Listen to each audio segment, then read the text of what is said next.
And today was the first day of state testing in our schools. Parents and educators are talking about the controversial opt-out decision.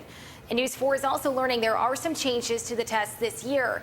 News 4's Angela Christoforos is live in the studio right now to break it all down. Angela? Christy, this year the tests are shorter and students have an unlimited amount of time to take them. But despite changes this year, some parents are still opting their children out of the test. Those in favor of opting in say it's an important tool to measure student progress. I think it's the Federation wanting to protect the teachers from showing that they're not teaching the children properly. The children need to be taught, and we need to know what they know. Some parents and advocates of opting in say the opt-out movement is tied to the special interest of adults and not the children. The reality is that we've had state assessments since 2002. We had no conversation of them not being fair till they got tired of teacher evaluation. On Tuesday, students across the region started state assessments in English language arts.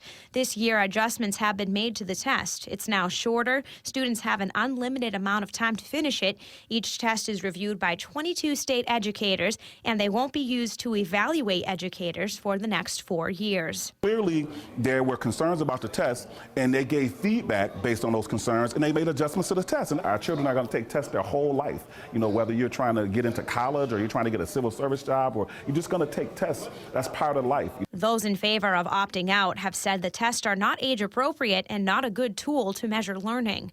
It not only gives kids anxiety, gets them harder to concentrate. Test scores do not factor into student grading overall. Principals and teachers use the scores to plan academic curriculum for the following year. Former New York Board of Regents Chancellor Robert Bennett says the process could be improved by getting the test results back to school districts faster. He says changes to the 2017 test are currently underway.